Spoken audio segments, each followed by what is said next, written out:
Live. There we go. There's nobody here, but we don't care because we've just got bagging and boarding to do. But if anybody jumps Simon's in, Simon's World, party time, excellent. it's the Simon and Simon show. That's it. So yeah, but yeah, might as well do a bagging and boarding stream. Need to get it done. So I've got my Dare Ice coffee with me. If Dare wants to sponsor me and send me free drinks, not that would ever happen. Imagine that. But you never know. So I messaged Sean just before to be like, "Hey, when are you getting bags and boards next?" Hey, do you know? Oh, Sean was there last night too. Where at the comedy gig? At Fluffy. It was literally like the next grandstand directly behind us. Wait, did you see him there, or did you? I went out for a smoke. I went out for a smoke, and Beck went and looked for him. Okay. And then she was standing there talking to him or whatever like that. And I got back to the seat, and then it's like, oh shit, the show's going to start already. So I had to go back to my seat. So was it good? Yeah, it was. Besides, obviously being running late and all that sort of stuff, it's yeah, I really like Fluffy. He's awesome. I've never watched much of his comedy. I've only seen I've never watched one of his full stand-up shows. I've only seen clips that show up on Instagram or whatever. You got Netflix, don't you? Yeah, but I haven't sort of watched much comedy for a while. Yeah, because there's 5 or 6 still on there at the moment. So, all right, let's get into the fucking scanning and shit. Well, actually, they're all old books, so it'll be mainly just inputting. I thought I had a lot more bags and boards. You run out already. But yeah, I've got I bought some Silver Age ones from Mark. Yeah. I tried, that brand that he sells that I'm not really into. I figured Silver Age, I'm not going to use that much anyway. And then I found my bloody bunch of Silver Age ones down in my box below my feet here. Oh, God. So, but I'm just getting Silver Age for my my square bound books. It's gone. Oh, like the black label stuff. No, not that. But not the magazine size. Not the magazine size black label, just like the regular square bound ones. Oh, okay. Cool.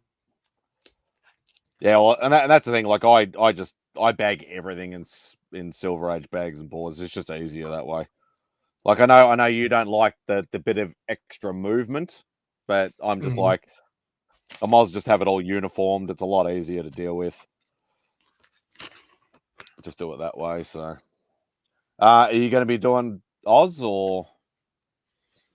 Yeah, I'm just waiting to see if they send media passes to me or not. Like, they just I don't want to buy tickets and then they send it to me fuck, because they've done it before. They do it they send it to you a day or a few days before the event. It's like, what if I bought tickets, you idiots? Yeah. So, you know what? might check out on Sunday. So I'm going to take my mum for a drive on Sunday and try to teach her how to use fucking Google Maps.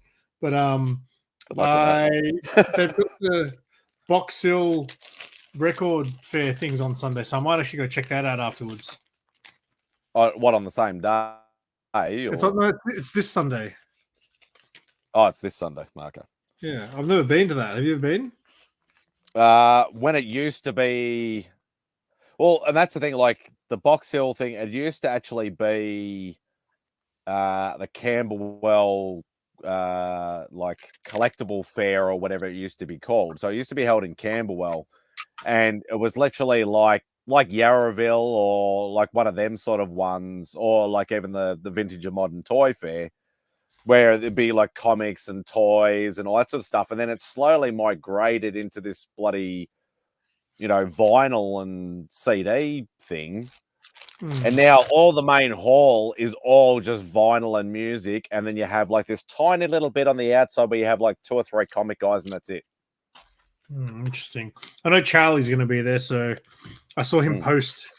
I think he was the one who told me about it at his sneeze. Put it out. That's gone. And then he was going to tell me about it. And then I saw him post a photo today on his Facebook saying that he's going to be there. So I was like, oh, okay, I might check it out because I think Sarah's doing something on Sunday, so I might actually go down and just scope it out. Maybe do a bit of a vlog. And I guess if it's shit afterwards, I'll just go to Aaron's and fill out the rest of the vlog. Yeah, yeah. It's definitely not because I remember, like in my like mid to late teens, there used to be like a Camberwell fair or Hawthorne fair. Yeah, it was Camberwell. It was Camberwell. Yeah, there was Camberwell. There was Kelly. There was Camberwell. There was Hawthorne. There was one in, I think it was Carlton. There was quite a few that have like what Billy does like every quarter or whatever. But it literally used to be like the what's the name? Like the comic and toy fairs that we have now. Hey, Biggie. So there used to be a proper little toy fair and comic fair sort of thing. But yeah, like everything's just evolved and changed. And like, as I said, the Box Hill one now, it's literally pretty much just vinyl. Yeah, I saw a picture and it looked like it was mostly vinyl, but I don't know. I figured it worth checking out anyway. Yeah, well, and that's the thing. Like, it's like, what was it? There was one. Andrew actually told me about it. This is one of those sort of like comic and toy fair things, like up in Shepparton. Oh, and so Beck and I are we saw the thing, and Andrew told us about it, and he's like, "Oh yeah, it's not a bad little show," because he was actually going up for it. So we're like, "Ah, screw it, let's just go for a day trip, drive up to Shepparton and check this out." Like, it was absolutely shit. Oh, really? It was tight. It was like in a little scout hall. It wasn't worth the trip. But you don't know if you don't go. I'm just going to grab some more books from the other room. I'm all out here. So, yeah, if you're you can always message me if you're if you want to jump on, Biggie or Kelly, if you're around. If it's not intruding on anything, you're more than welcome to join. So I have posted in a few, if you're in some of the chats. I know Biggie's in the Insomniac chat. I think Callie might be as well, actually. So it's in there if you want to jump on. Man, I've got a lot more books than I thought. You just finding them scattered all over the floor. Oh, it's just never ending. Yeah. Oh no, great books with spine rolls. No.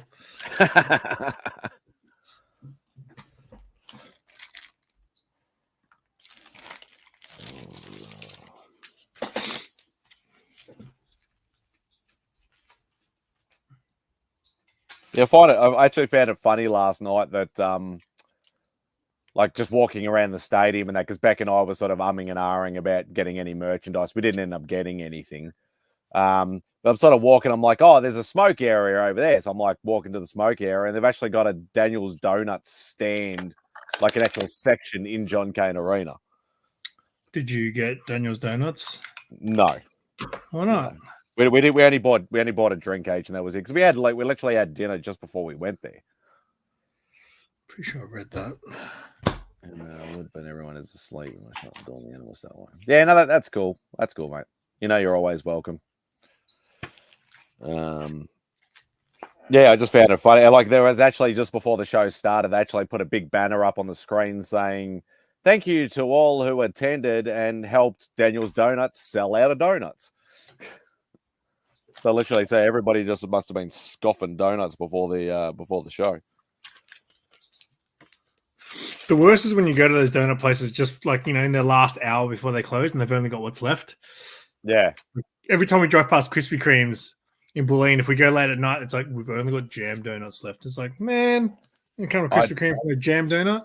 I've blackbarred Bulleen. We will not go there anymore at all. I'd rather buy them from 7-Eleven. What happened? Than buy them. Tell me what happened. 3 strikes and they were out. What'd they do? the first time we went, we just sort of like, because this is when it only been open for a couple of months. So we're like, oh, well, instead of driving all the way to Fountain Gate, even though it's not overly far from Beck's, Close. it's it's only about 20 minutes from Beck's, so it's not Really? too bad. And they're the freshest you'll find, like, because that's where they come from.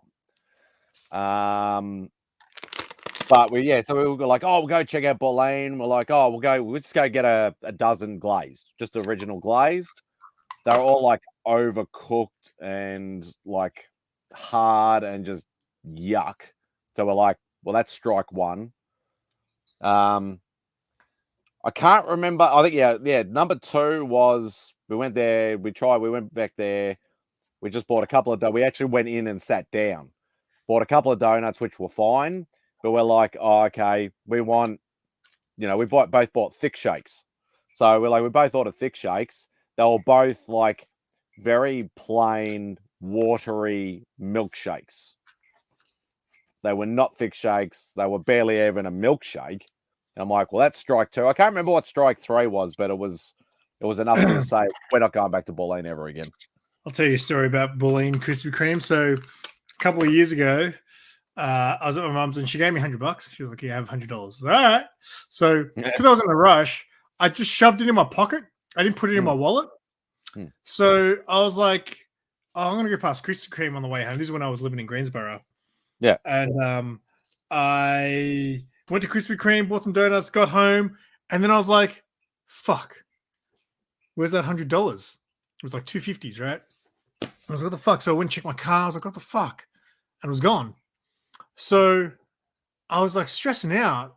And then I thought, I need to call Krispy Kreme. So I called Krispy Kreme and like, hey, did anyone drop some money? Like I lost $100 and I was there before. And they're like, no one's handed anything. I was like, all right.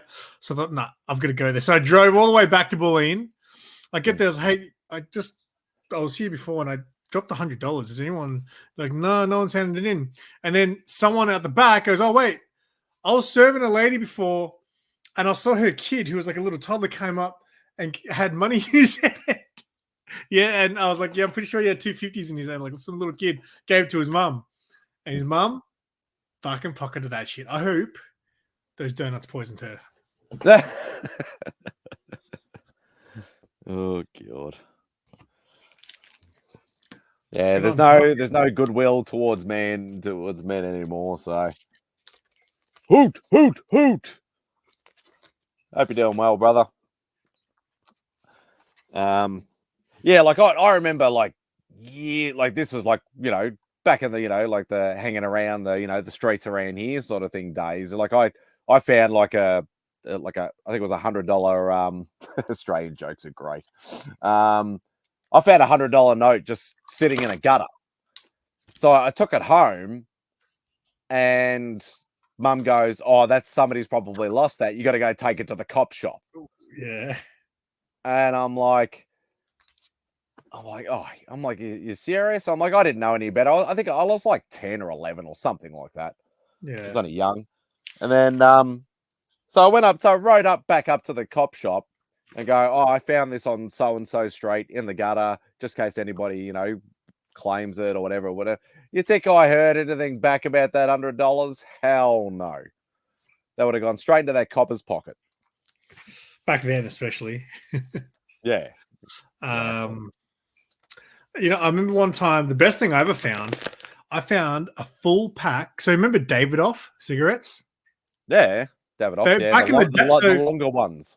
Yeah, but they were like premium. Like back in the day when we were like high school, they were $25 a pack. Back then. Yeah. So now they'd be like, what, $60? $1 million. It'd be a lot, right? So back then, they were $25. And one day I saw a pack. I was like, oh, a pack of Davidoffs. And they were on the street. So I kicked them. I was like, that felt very heavy. And it was, I don't know if it was brand new, if there was maybe one cigarette taken out of it, but it was like a whole pack of Davidoff cigarettes. And I was so happy. Oh, God. Yeah, back when everybody used to smoke Stivos or whatever like that with the soft packs, you used to flick I them to don't. bring them Yeah, up. see, I never. So I thought it was cool, but I started buying hard packs because I hated how crumpled they get. Sometimes you get to the last couple of cigarettes and they'd be broken. Yeah. So soft packs were that wasn't my thing. It was cool for the first bit, and then I was like, you know what? I think being practical was better than being cool. Back in the day, sorry, $25 a pack. Yeah, back in the day. Now $25 is the cheap pack. I don't smoke really anymore, but when I do, if I need to buy a pack, I just go, give me a pack of your cheapest, motherfucker, and they'll be like, yeah, like 20 is probably you're lucky to find them for 20 these days.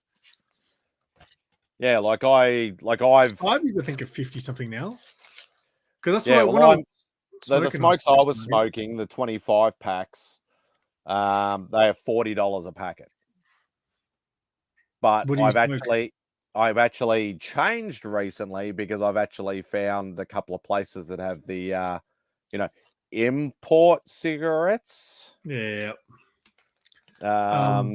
So I'm basically paying about back to $20 a packet now, but it's only 20s, not 25s. But it's I'm still like, even though I'm going through more packets, I'm not. I'm not actually.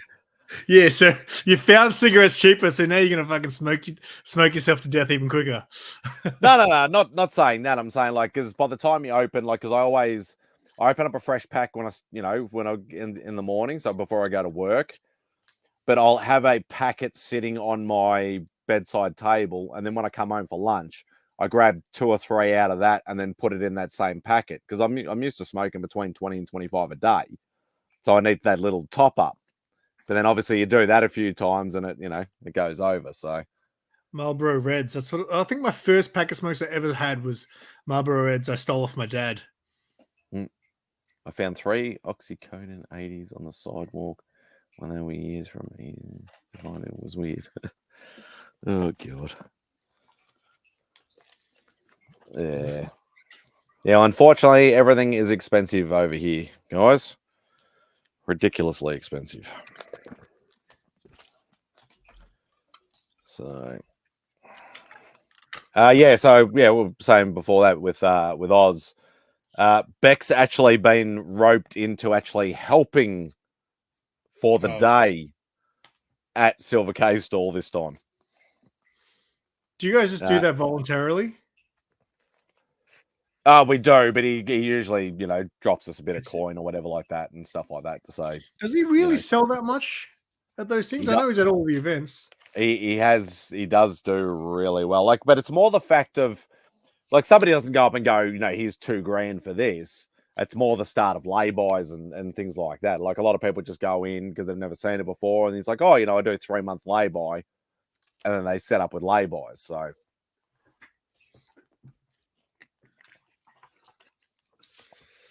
I just don't understand paying so much for a print. Although the paper's all fancy, isn't it? Yeah, well, it's and it's very hard to sort of, like, for people who collect original art or like anything that's sort of like a one of one sort of thing. Like, all this sort of stuff is like the highest grade print you could possibly get. Like, that's pretty much like, it's a G clay, so it's like the machines that they're done on are like, like hundreds of thousands of dollars. But everything is like fully limited. Nearly everything is signed. But then obviously he sells like a lot of like animation cells and stuff like that. Like, some of them are, limited edition runs. Some of them are originals, things like that. So there's a lot of diversity there. I remember the Silver K ads like late at night back in the day. Yeah. On TV. They still pop up every now and again. Daredevil Volume 1. Yeah, well, he's pretty much, because when you buy like TV ad time, there's multiple different packages. So I think he said he's on like package C, I think it is, and package C is basically like they will run it late at night, quite often, But if they need to, like, if something, you know, for some reason has to be cut or whatever, they're the ones that are waiting in the wings that they can literally just go, okay, we'll just pull a Silver K gallery out. And because I remember he was actually telling me, and I actually saw it.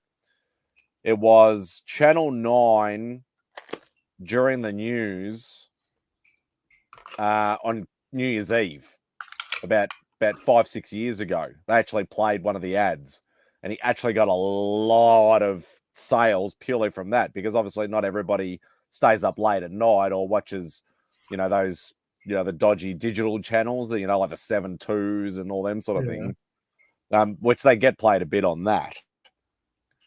But yeah, a lot of people saw that, and he actually got a lot of business just from that. Remember back in those days, late at night, it was all like the phone sex ads. Yeah, call me now. Yeah, I forgot about those until recently. So that was like the 90s, and then once it got to the 2000s, remember they used to do those fucking game shows, like that have like Z-list celebrities like from Big Brother and stuff. Millsy hosted one once, and they were like puzzle games, and you'd call up to give them the answer and shit. Can you remember that? Yeah. Yeah. We fucking called up once, and mate, I don't know how much that phone call cost, but I didn't get through. What's this? What are some catchy TV jingles you guys remember? Can you sing them together? Hell no. I'm not good at remembering words from songs, and I what about pick apart, pick apart, pick apart, pick apart? Oh god. It's usually the annoying ones that you remember. You don't necessarily remember the jingle or the words, but you remember the ads. What about 131166? 131166? 131166? Pizza Hut delivery. Yeah, that's old school too. Oh god. Girls Gone Wild was on free to air. What? Took over free TV around 2 a.m. I only need issues 38, 63, and 65 to finish my Submariner run. Then I'll look for the Pence issues if anyone has some. No. Well, it's not a big run. It's only 80 or 90 issues or something like that. No, we don't. Nah, DVH. Doc, mate, people, who was it? I can't remember who made it. Well, I don't think it was Doc, but one of the British people, I don't know if it was Doc or if it was maybe Triple J, someone posted about Neighbours and how it was like their favorite show in the fucking world. It was probably DVH. He's jumped on Spidey's Outback a couple of times, and anytime somebody mentions Neighbours, his eyes light up and he just starts talking about it. He loves it. That's so funny. Toady. Wait. Oh god. Yeah, Neighbours is Toady, right? Yeah. Yeah, it was the advertisement. It was Toady. Okay, yeah. Because I remember saying, like, because we got into a conversation one time that it's like, like all the big like Aussie stars that have gone over to do big US things. Yeah, it's usually either Neighbours or Home and Away they came from, and DVH is like, no, we don't talk about Home and Away. It's only Neighbours. That's right. I forget who comes from who though. There you go. He collects Neighbours. Was Holly Valance on Neighbours or Home and Away? She was Neighbours, right? She got famous for about 5 seconds. I think it was Neighbours. I think she was Neighbours. What about Kylie? Kylie was Neighbours. Oh. Kylie and Jason Donovan were Neighbours. Chris Hemsworth was Home and Away. Chris Hemsworth? I didn't know that. Yeah. Who else was... Guy Pearce was Neighbours. Guy Pearce. Did you get the Neighbours comic that came out a few months back? There was a fucking Neighbours comic. Oh, you're talking about... He's talking about the one that was like Boom, I think. Boom Studios book. Yeah. Liam Hemsworth was Neighbours, so they were on warring brothers on warring shows on 2 different network stations. I'm just trying to think of who else. Isla Fisher? Isla Fisher, I think, was Home and Away, right? Isla Fisher. Whatever. You don't predict. Yeah, she was Home and Away. Yeah. She married Ali G. Yeah, I don't know why. He's a funny guy. He's a douche.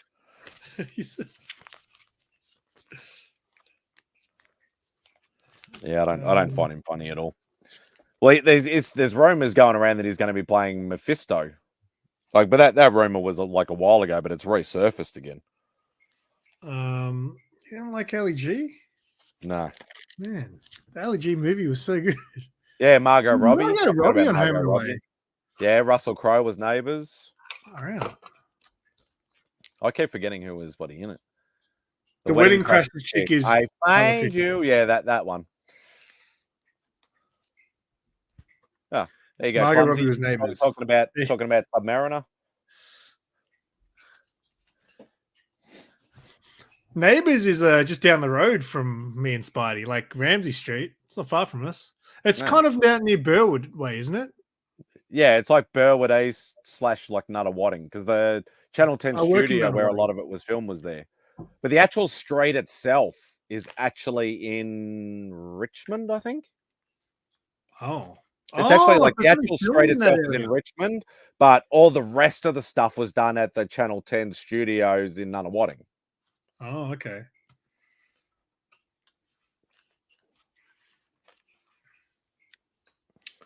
I've actually, well, obviously it's defunct now, but I've actually delivered to those studios before too. One of the guys comes in. One of the guys from Neighbours comes into JB Nunna. The guy, fuck, who is he? I don't really watch Neighbours, so I don't know who's still on that thing. Neighbours. Like, is it like recently or like old? He's been around for a while. Let me see if I can find him on IMDb.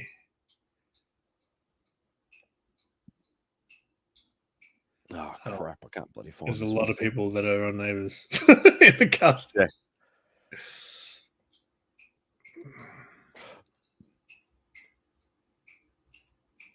Yeah, I don't think I'm going to be able to find him in this massive list of people. But he's been around for a while. There you go. You can Google Pinocchio Court. DVH coming out with a knowledge. What is this name? Yeah, an Australian show. The Brits absolutely love it. It's on 5 days a week. Is it still on 5 days a week? Amazon bought the rights to it because they finished it off. They canned it, and apparently Amazon bought the rights, and they're going to try and bring it back for like some sort of. Wait, so do you watch like the current new Amazon series, or do you just rewatch the classics? Fuck, that's like I don't think they haven't released the new series yet. I don't think. I think they pretty much just get reruns. Crap, I can't find this book. How the fuck am I going to find this book? Has James Franco been on? No. I don't think James Franco's even been to Australia. That I know of, anyway. Submariner Special, maybe? Aha! Found it. The new series started 3 months ago. What the fuck? Oh, okay. There is there anyone from the originals? So DVH is all over it. I think Toadie's still in it. And I think that didn't Toadie leave? I thought they did a big thing when Toadie left. It was like a big deal. No, the last, because for stupid reasons, I ended up watching the last episode of when they canned it. They brought back a whole heap of people. And he actually got married to some old bird that's like twice his age or something in the last episode. Toadie? Yeah. I tell you what, I did go through a very small phase of watching Neighbours, right? When Toadie became a wrestler. A wrestler? And I was like, oh, sick. Toadie's going to be a wrestler. So I watched those episodes where Toadie was a wrestler. Oh, my God. Remember that? No. I think I was a bit more of a home and away guy, but like I did watch a little bit of both when I was a kid. Yeah, there you go. Paul, Toady, Susan, Dr. K, and Melanie, whoever Melanie is.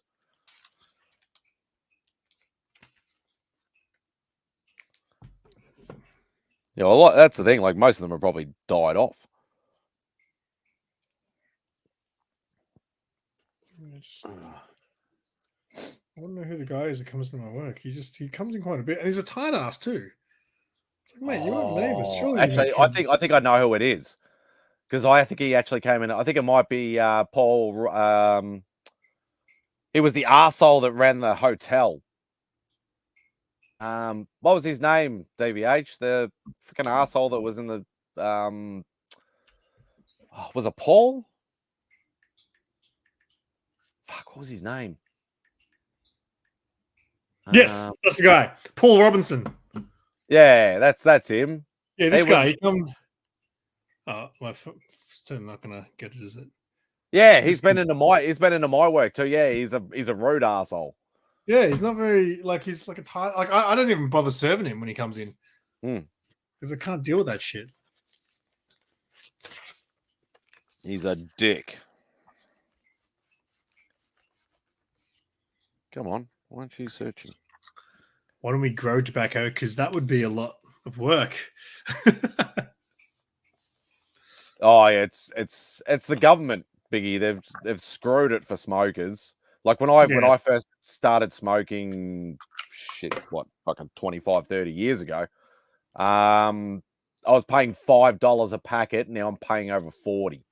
Mate, back in the day, back in the high school days, I remember when you were super cheap, you buy holidays, they were $3 a pack. So I remember the first time I went to like a high school party, I bought 3 packets to bring to the party. It cost me $9, 60 smokes. And or the Johnny Players. That's how much you pay for cigarettes in Thailand. When I went to Thailand, it was like $3 a pack. Yeah, but aren't they those like stupid cinnamon cigarettes that taste like shit? No. They were just like Thai branded ones that would be cheaper. Oh, is this a key? Is it? Okay. What's the key significance? First appearance of Black Llama. Okay. Oh, Black Llama. I think they're making a movie about him. Yeah, of course they are. It's being played by Ali G. Oh, God. Yep, banger. First appearance of Bobby Morse. Bet you don't know who Bobby Morse is. No idea. Mockingbird. What else we got? Astonishing Tales.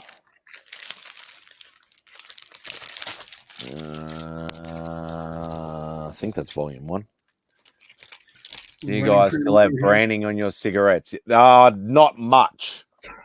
Not much. It's literally not really branding. It's more. There is no branding. The answer is no, if that's what he's asking. That's the only branding that you can tell what it actually is. Everything else is all this bloody smoking causes. Brian, why'd you smoke so many cigarettes? No. That's actually fake, but yeah. The funniest warning is the gangrene feet. I used to always get gangrene feet. There's a packet saying like it's got these gross ass feet that are like just fucking like falling apart, and it says you get gangrene from smoking. I'm like, what are these people doing?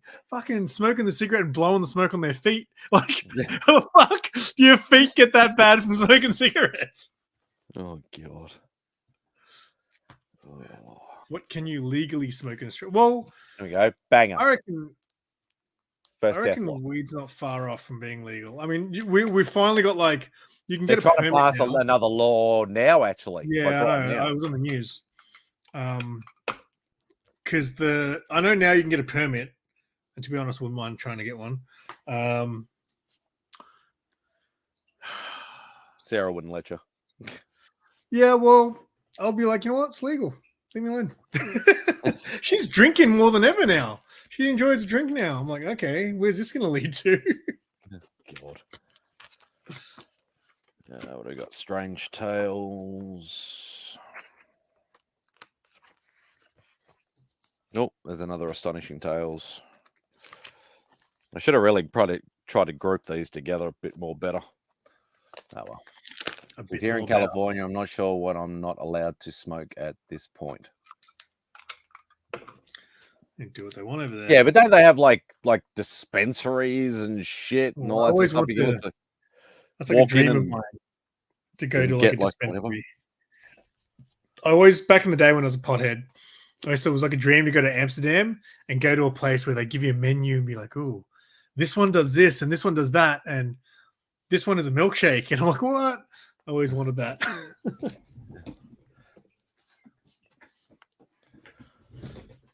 You could go over there and visit Sana. Yes, I could. Well, she's not in Amsterdam, but she's in the same country. But I could probably smoke babies. That's not good. smoke babies. That's hilarious. I look like a porno version of a cigarette. Does America have proper brand? And so one of my mates, I don't know where he gets them from, but he gets them from some Asian cigarette shop, right? And they sell like under the counter ones, and it's got proper brand like labels and stuff on there. And I think there's some Korean brand, and they're fucking awesome, right? Because you know how you can get the ones that have the ball where you crush and it's like a Well, that's what. Oh, sorry. Yeah. The brand that I used to smoke, they were called Rothman's Cool Crush. Yeah. And Well, I used to get the menthol ball. Yeah, so it's got a menthol ball, but it's got two balls. One ball is menthol, and one ball is like passion fruit or something weird like that. Oh my god! But he buys them for like dirt cheap. I think he quit now, but like, I'm actually smoking a UK brand now. Oh, is that the one that your mates are getting for you? No, I get them for myself. It's actually the shop. Yeah. Yeah, they the funny thing is because Beck actually found out about it for me through one of her bosses because she's a smoker or whatever. She's like, "Oh, there's this place in Cranbourne," and I'm like, "I don't really want to drive to fucking Cranbourne all the time." And then she's like, "Oh, there's one in Springvale," and I'm like, "Well." She couldn't remember where it was. So we're like, we're not going to drive around freaking Springvale trying to look for this place. I ended up finding one of all places at Jackson Court. Oh, really? Yeah. So I'm like, nice and close. How much is a quarter? Depends who you get it from, but 70 is a good price, but probably these days 80 or more. I was getting it for 70. Oops, Sarah's home. I should stop talking about weed. Yeah, probably a good idea. Next thing you know, she's like, I'm listening to you guys in the car. Yeah. Busted.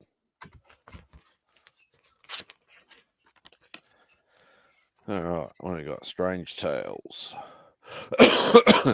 Comics.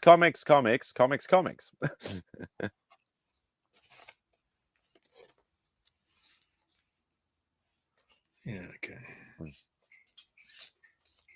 Yeah, well, I hear a lot of the YouTube guys talking about like these edibles and stuff. Oh, like they just like little lollies or something, and yeah, I'm like, I don't know whether that would do the same thing or not, but it's a different type of high, I guess. Your body. The problem is, right, with that, you can eat too much of it, and I think it's the closest you get to feeling what it would be like to overdose on pot, because you kind of reached a point of no return. It's in your body. It's different than when you're smoking it. I suppose, like, is it more of a quicker hit instead of a gradual hit or something? Maybe? Nah, it's more gradual for sure. Like if you eat it, I think I've only eaten it a few times, and only once did I really feel it. But when I felt it, I was like, "Holy shit, I can't feel my feet," and I was driving at the time. Oh god. Oh, watch out. Holy shit. Sorry, did somebody mention edibles? Oh god. Remy's going to give us a demonstration of what they look like and how they react now. How you're not in the shower this time, are you? No, not in the shower. Not in the He hopped- shower, and I'll he- tell he you, I hopped- may have 10% on my phone, so this will probably die soon enough. Oh, well, he mate. jumped on Spidey's Outback last weekend in the shower. I feel like Remy always pops up in the weirdest places. So she said, Yeah. It's been too long, Remy. What have you been doing? Bought any new Nerf guns? actually, yes, I have. Really? What would you get? Oh shit! I got a couple old school blasters like 2 days ago. I think the more the question would be is, have you modified it yet? I haven't modified them though. Not yet. Not yet. Yeah. Do you modify them all? No. Yeah, it's been a while. I remember I was like hardcore for going to sell 3-4 months just watching Nerf videos on YouTube. Oh, it's yeah, it's amazing what people do with those. Yeah, I still like I've been picking up a lot of like secondhand stuff. You know what I mean? I can go into some of these shops and they'll have like a big bin where they'll have like $2 blasters or something, and I'll check out what they got. You use them for parts? Yeah, or if there's just something that I don't have yet. Well, that's why I bought those old school. What are they called again? I forgot what they were called. Mavericks. Yeah, the Mavericks. Yeah. Just because I have this like nostalgic memory of having them when I first moved out of home.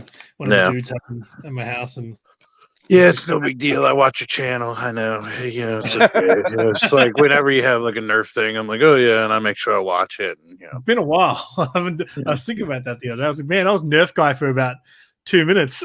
yeah. You got those Mavericks 9 months, 3 weeks, and 2 days ago. It was a good time. I remember it. It was a Tuesday, and it changed my life. Oh shit! You got work today, Remy?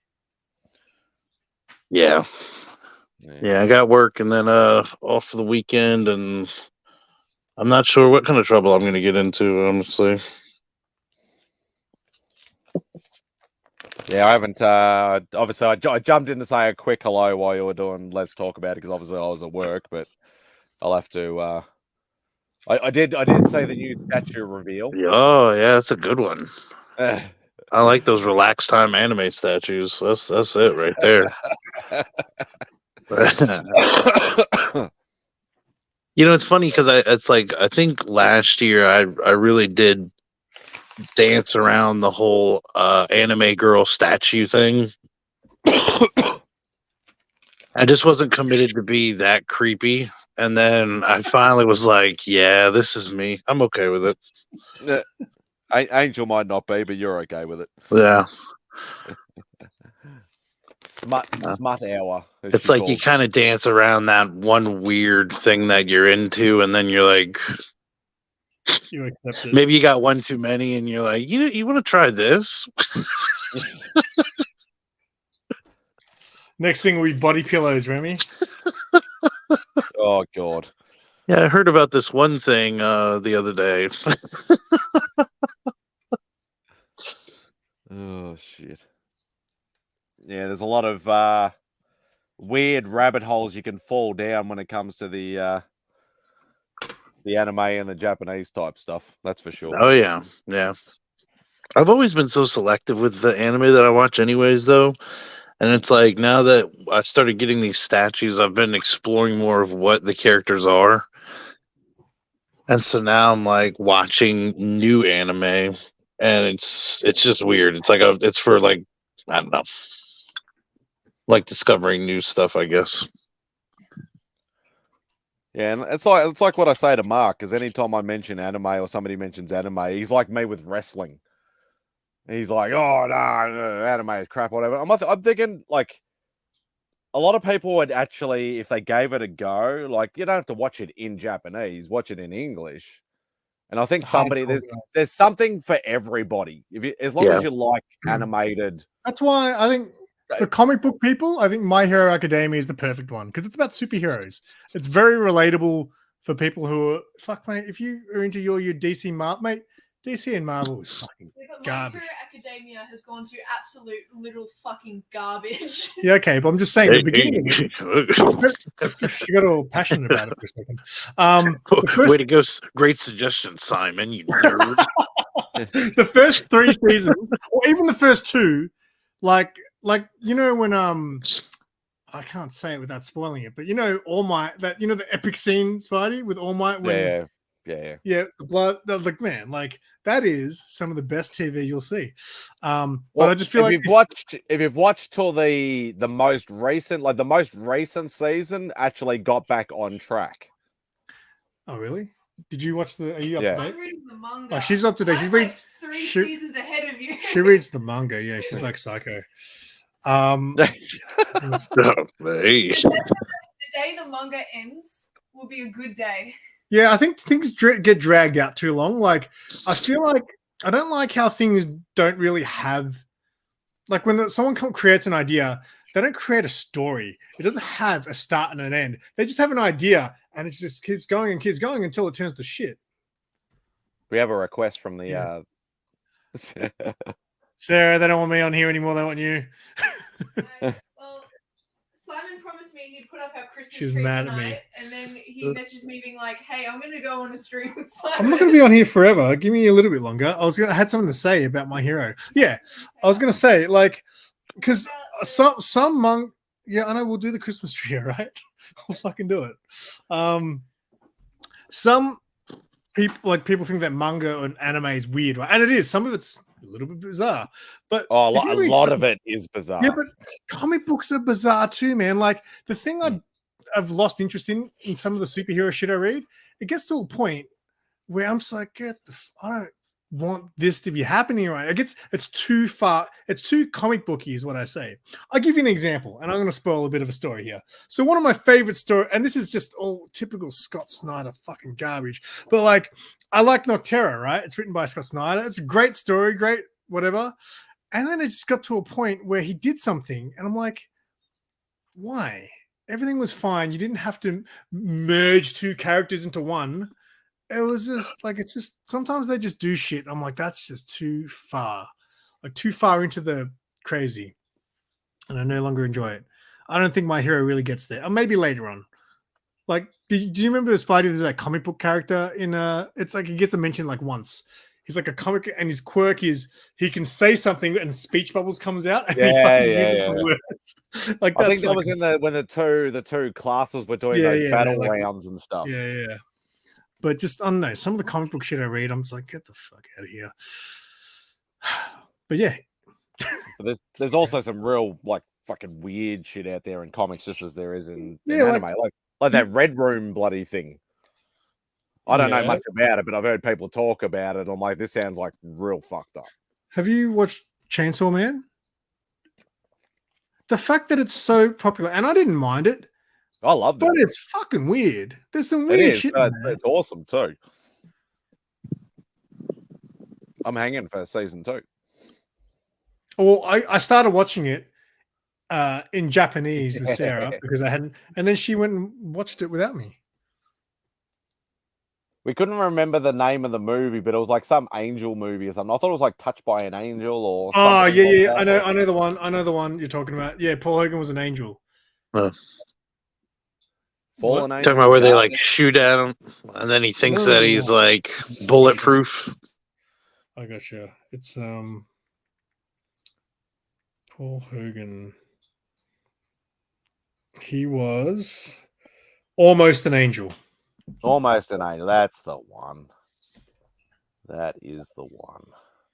Like it's around here we just call that any Paul Hogan movie. That's not a knife. That's a knife. Spidey with YouTube skills. Are you like an expert now because you got your stream every? Oh, was that Remy? That wasn't me. No, I didn't do that.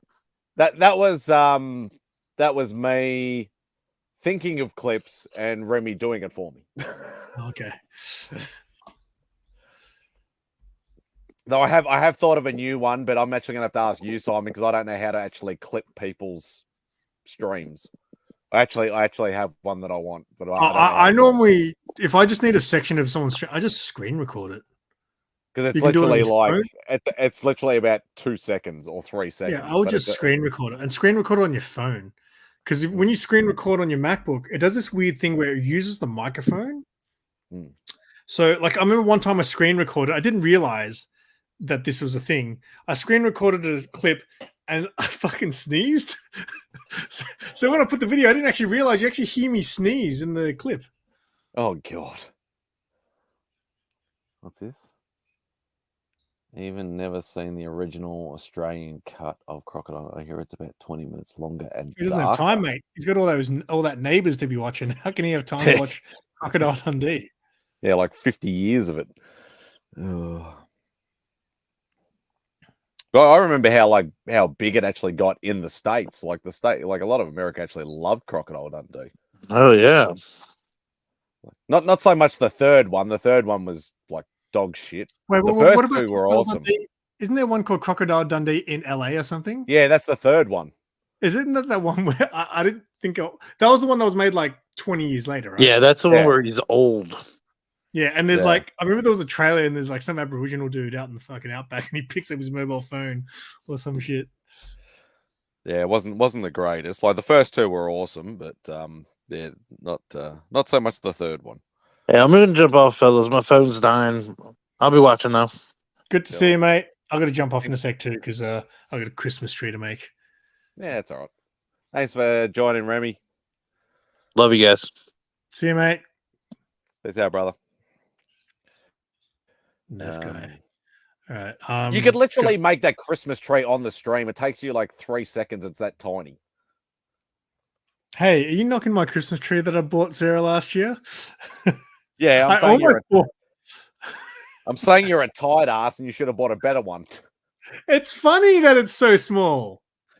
It is I funny, almost- but it's I almost bought a new one this recently because I saw one at Aldi and I was like, I don't know how much it was, but it was a little bit bigger.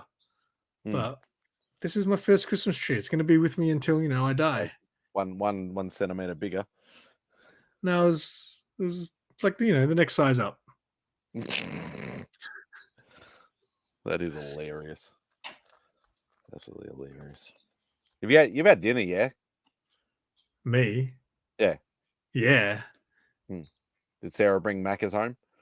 No, she had dinner with friends tonight at home. Oh, okay. And then I think she got Hungry Jacks afterwards as a snack. I had nothing to eat, so I had some chicken nuggets in the freezer. So what I did was I bought a really nice fancy roll, sliced it in half. I melted some cheese. Doc will know the cheese. It's a Leicester cheese. I think apparently British people use it like we use fucking whatever our normal cheese is. Tasty. Like I melted that in the I melted that in the grill. Yep, there you go. See, because I think British people love that shit. It's a little bit more of a fancy one over here, but I had that on one side of the roll, and then the other roll I buttered up, put that in the grill. Fucking made chicken nuggets. Put the chicken nuggets on there, squirted some Kewpie on there, and boom, that was my dinner. I thought you were going to try and make like Red Rooster cheesy nuggets or something. I should have probably done some chips. Put some chips in there too. Oh, you missed everything, Tyler. Oh, thanks for helping out with the record, by the way, Tyler. I know your secret now. Maybe tie. Potatoes are $20 in Australia. Maybe for a stack of them. The potatoes are pretty expensive now, man. Like the other day, like sometimes I'll buy stuff to make obviously dinner, and I'll just be like one onion, one capsicum, one tomato, and some of the shit I'm like, fucking hell, it's like a few bucks for this one little vegetable. Well, I've had to do a lot of shopping lately because mum fractured her ankle. Oh, really? Yeah, so she's in a moon boot at the moment. She's been on it for the last sort of 2 weeks, 2.5 weeks, but she's got to work for like 6 weeks. So she had a bit of a fall back. Okay. So She's all right though. yeah, but it's hard because like she's dad's carer. Yeah, I know. Yeah. I was going to say it'd be tough. I'm in work, so it's a bit hard to sort of get shit done, and she'd be like, ring me up, and go, oh, I got a doctor's appointment in an hour, and I'm like, I can't just drop everything and leave work. Like, you need to organize this shit properly. So, but yeah, no, it's not been a fun couple of weeks, that's for sure. Do you have instant potatoes? I think you can buy that in the supermarket. It's like a powdered mash. I think you can buy. Add water. Oh, that'd be that would be disgusting. Even I wouldn't eat that. Some people love it. You know what? They You call probably them be the type of fries person who there. would love it. They call we call them No, chips. We call them chips. Yeah, fries to us are like the thin French fries, like at McDonald's. They're fries. Yeah, we call everything them else. fries. Anything thicker is called a chip, a hot chip, or a wedge. No, or wedge they actually, wedges look like wedges, but some people, call them chips too. Nah, wedges and chips aren't the same thing. Yeah, I don't know. Maybe depends on the place you go to. I sent Old Wolf some chicken salt. Oh God! I was like, put this on your fries. I can't believe they don't have chicken salt. I'm thinking that would have if anywhere, it would have come from America. Apparently, it's an Aussie thing. Apparently, it's an Aussie thing. What do you call Dorito chips? Dorito chips. Doritos. Or just Doritos. Yeah. Yeah, there's I still can't. I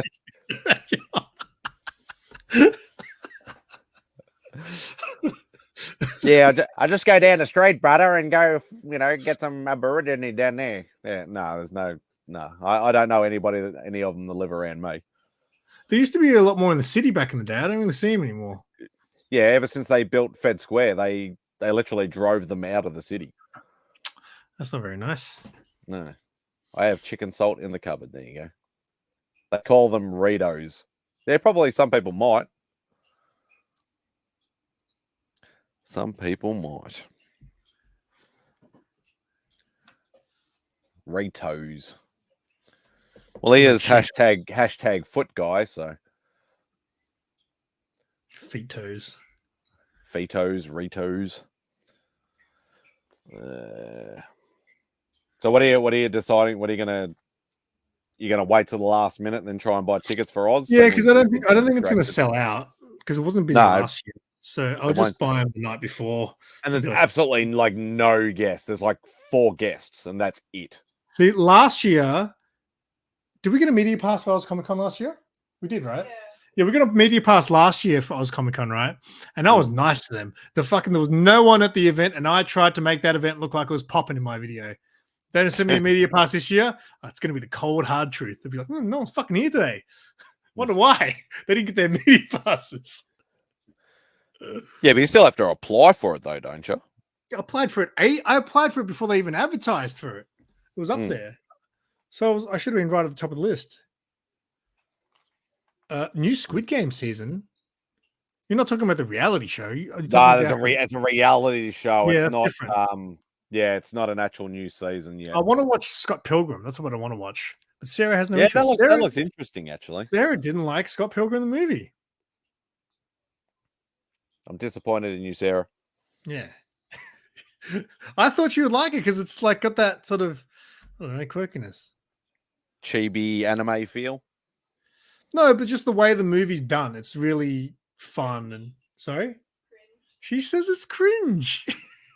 I thought the movie was amazing. And I like, even though she's really skinny and looks weird now, there's one of the love interest. Who is it? Mary Elizabeth Winstead? Is that what her name is? Yeah, back in those days, she looked awesome. And it's hard to believe that freaking Brie Larson is in that. Yeah, I didn't actually realize that until I rewatched it with Sarah. I was like, holy shit, I didn't realize how many fucking people from this movie ended up becoming superheroes. Yeah, Brandon Routh as well, and Chris Evans. He's funny, man. He's so good in it. Chris Evans, yeah. Brandon Routh is so funny in it. Because I'm vegan. All right, I'm going to jump off in a minute. Is anyone going to tag team with me, or is Spidey going to be by himself? I'll be all right. I've gotten all the old school books done. I might as well start bagging and boarding some some of the newer books. But yeah, if not, I don't mind if you disappear and all the crowd disappears. I'll just sit here and bag, board, and scan. Scott Is Pilgrim Doc is a still there? We predator. stopped talking about neighbors. I think he's gone. All right. Well, mate, good hanging out. Thanks If for I don't jumping see on. you sooner, I'll see you at Oz Oh, Comic Con. Sarah still got my comic. Sarah, Huh? do you still have Simon's The comic? one that you didn't sell that I was going to buy. Wait, are you buying it? Yeah, I told him I was buying it. You didn't tell me that. Oh, well, I obviously forgot too. So how much? $80. No, 50 was the agreed amount. Yeah, 50. All right, cool. Made a sell. Pity I don't get any of that. I should get a cut for selling that to The you. amount of books that Simon gives you, I feel like I should just give it to him if he wants it. No, it's all right. I wouldn't want to deprive him of making a sale. I'm not getting any of the money. All right. Even Well, better. I'll see you. Are you on Saturday? Yeah. I know, like that's we keep getting sidetracked. So yeah, Beck's helping Silver K for the whole day Sunday. So I'm either gonna like drop her off in the morning and maybe do a quick lap. And then come back in the afternoon and then pick her up and help do clothes. Or I might just do the last like hour or two or whatever, hang around, do clothes, and then go. So you're gonna go Sunday? Oh, so I haven't decided. It'll be Sunday regardless. So it won't be Saturday. No, well, I guess I'm going Saturday for once because it's my day off that day, and Sarah's applied for the day off. Yeah. So Nah, fair enough. good times. All right, mate. All right. Have Thanks for a jumping good on. night. I'll speak to you worries, soon. mate. Yeah, chat. Bye, chat. Yeah, that's it. Freeze, vegan police. Oh, that's right. And speaking of superheroes, Thomas Jane was one of the vegan police who played Punisher. So there you go. So yeah, there was a lot of people. A lot of people that ended up doing some sort of comic based thing from Scott Pilgrim, surprisingly enough. See, I haven't really got overly much to talk about. I'm just going to do some scanning and bagging and boarding. As I said, anybody's welcome to jump on if they want to. If not, if you're all tired of listening to me ramble or not saying anything at all, you're more than happy to. You don't need to hang around. Actually, speaking of smokes, I might actually go some before the. Oh shit! I might go for a smoke while before I start doing the new books. Hey, Darren. Hope you're doing well, mate.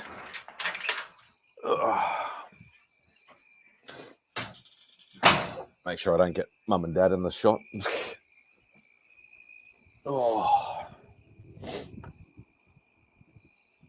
there we go. I'd join, but I'd wake up Junior. Yeah, no, that's all right, B. I appreciate it anyway, mate. No, it is all good. So obviously, there's going to be a little bit of a conflicting schedule this weekend.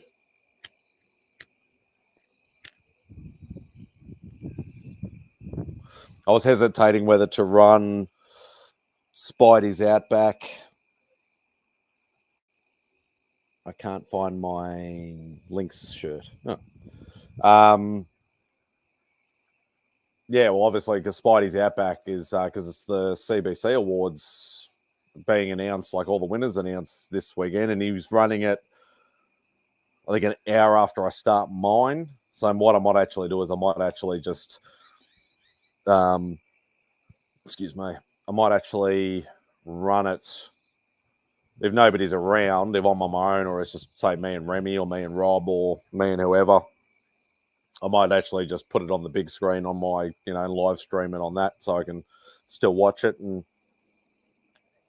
see if I beat Gem Mint or not, which I know I won't, but I just think it'd be hilarious if it did happen. Be absolutely hilarious. So, but it should be a bit of fun. Brian always puts on a good show. I know some people are against the awards. Some people, don't like it or whatever like that. But it's just to me, it's just a bit of fun.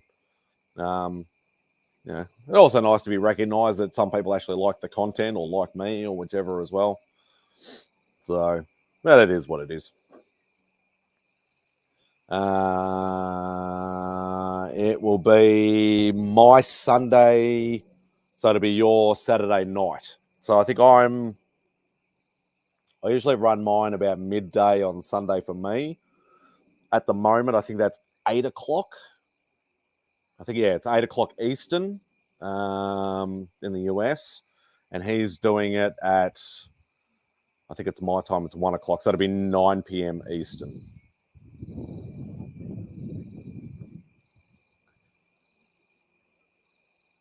Just mum and dad. No, Beck's about 20-minute drive away. So,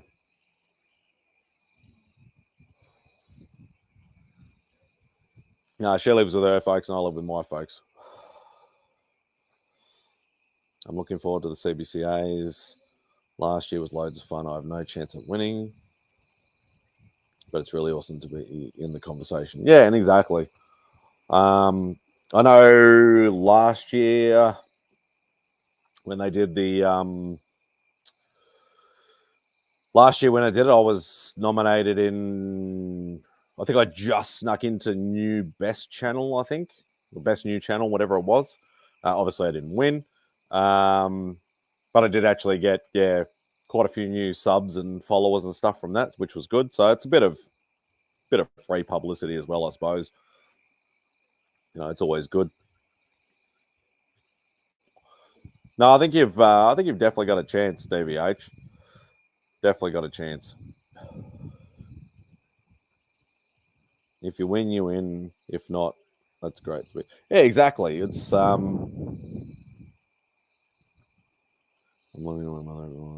we look to buy. Oh, okay, cool. Yeah, like just to be nominated, like let alone to make finalists in 2 categories. It's just great to be nominated. It's like, people actually watch the content, enjoy the content.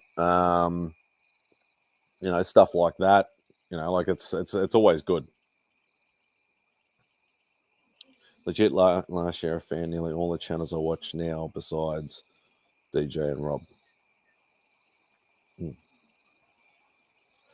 There was a lot of new channels this year, which is good because it's growing.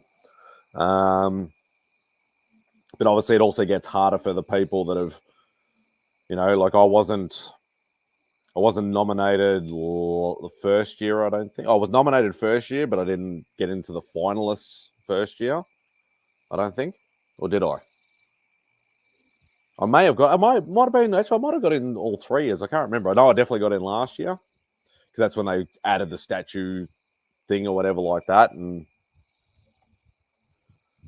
I remember was either last year or the first year. I can't remember what it was. And I was like, this is when I was like talking about the most subs wins, because nearly every single category, and I say not all of them, but nearly every single category, whoever had the highest subs in that category was the winner. Because I remember in mine, when I was in best new channel, all of us were all like, I think sub 300 subs, and there was one channel was like 900 subs. They won. But the stupid thing is, when they nominated when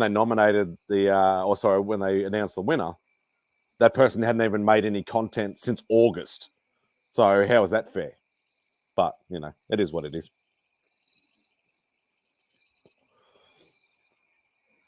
So, but, I still just see it as a bit of fun. And it's, as I said, it's good to get a bit of recognition and things like that. And I wouldn't mind having one of those trophies just to stick on my windowsill, when I'm doing my pre-recorded videos and stuff. Not that you'd be able to really see it too much anyway, because I'm a bit of a distance away from the camera, but I'll get rid of this. But yeah, it's a bit of fun.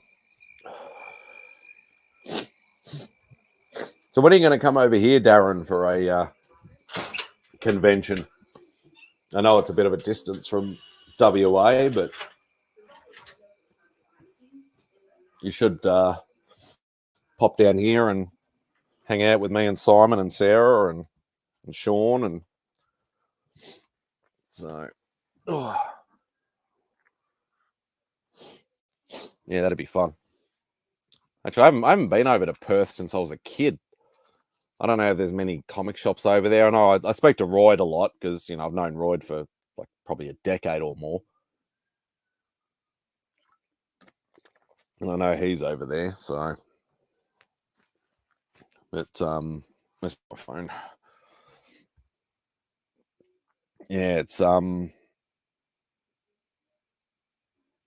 as I was saying sort of earlier, we got got Oz Comic Con coming up. It's either next weekend or the weekend after. I can't remember. I'll have to put all my monies. Oh yeah, of course. Yeah, of course. Yeah,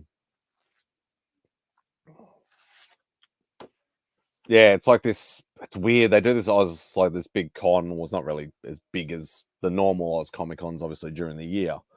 But they do this like Christmas edition. It's like 2 weeks before Christmas. It's like it's absolutely silly. I don't know why they do it. But they've got I don't think there's going to be many. I'd had a look at they've already released the like the floor plan with the exhibitors and stuff like that. And they from what I can see, there's only going to be one comic vendor, which absolutely sucks. Sucks, the big one. There's my tape over there. But in saying that, the one comic vendor that is coming is one of my favorites, and he always has awesome stuff, and I always try and buy stuff off him because he always gives me great deals and really looks after me. So, because Sean actually, Zaz 84, he actually introduced me to him about 2 years ago. It's the first con we got out of COVID, so yeah, it was yeah, it's good to actually get to know these guys because then they'll look after you and, you know, keep an eye out for things that you really want and stuff like that. But it yeah, I might also stumble across maybe something to buy for Beck for Christmas or something, hopefully, because I haven't even started my Christmas shopping. That's another thing that I've got to get a move on because I haven't even started Christmas shopping yet. But, you know, Mum and Dad are fairly easy to buy for, and, you know, Beck pretty much looks after, you know, all her like folks and brothers and sisters and all that sort of stuff. So I don't have to really worry about that too much. So it's only really Beck that I need to worry about trying to get something for. So, and she's never any help when I ask her what she wants. But, you know, it is what it is. So, that's always good, even if I only go, as I said, like I was talking to Simon, even though I only go to the con for just, you know, a couple of hours on the Sunday, still be able to find something to hopefully get for myself or somebody else. So, I need to buy another comic box too. I just filled up my last one. It's getting a bit, at least I'm a bit more on top of my comics at the moment because I was quite a bit behind at one stage.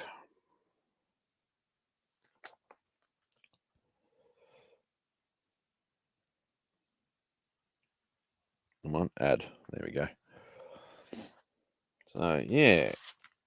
So, I don't know if anybody's got any questions or comments or anything that they want me to talk about or anything. As I said, it's not once I'm on my own, it's a lot different story.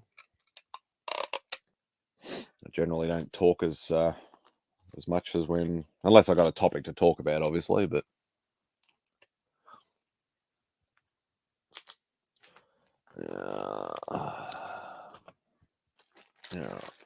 only got that much more to go, and I'm all up to date, which is good.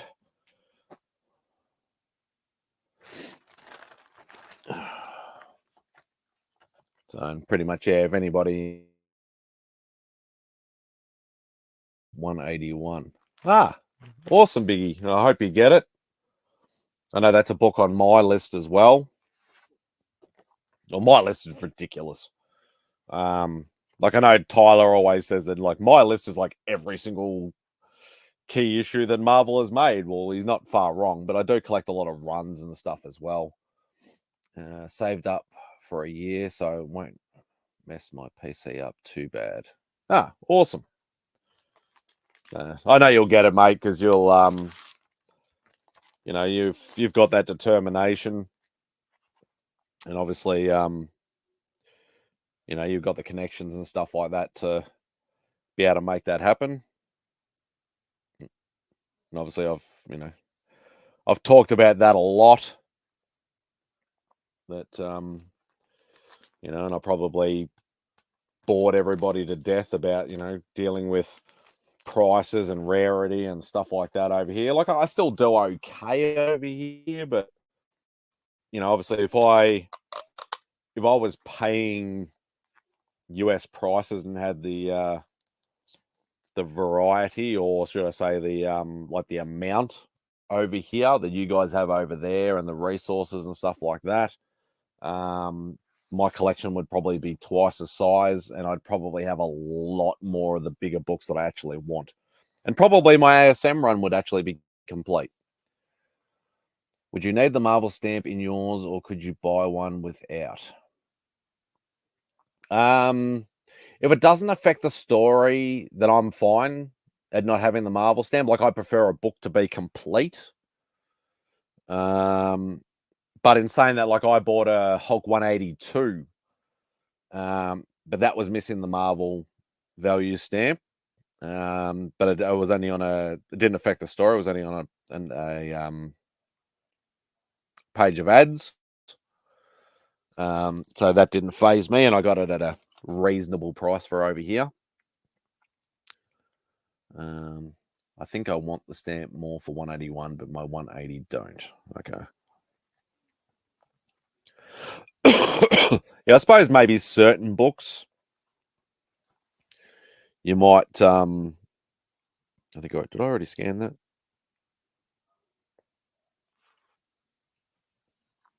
Cancel.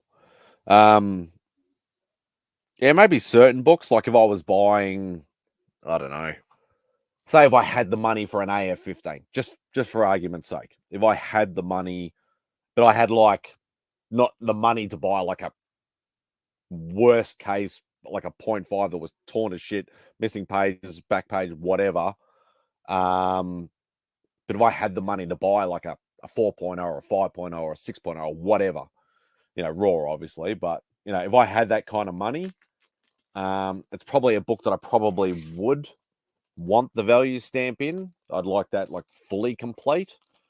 But in saying that, if I ever had the chance at an AF-15, it would have to be a extremely low grade. Like I still want books complete. Like I hate like if it's like it's missing page 10 and it's a story page, I won't want it. I want a book complete, and that's front cover to back cover. But yeah, small ads cut out and stuff like that doesn't affect the story, then I'm okay with it. And obviously for some of those bigger books, sometimes you just gotta, you gotta take what you can get. You're looking to buy another. Would you ever buy a coverless AF-15 complete story though? Yeah, and I've been asked this question before. To be perfectly honest, I probably wouldn't. And it also depends on,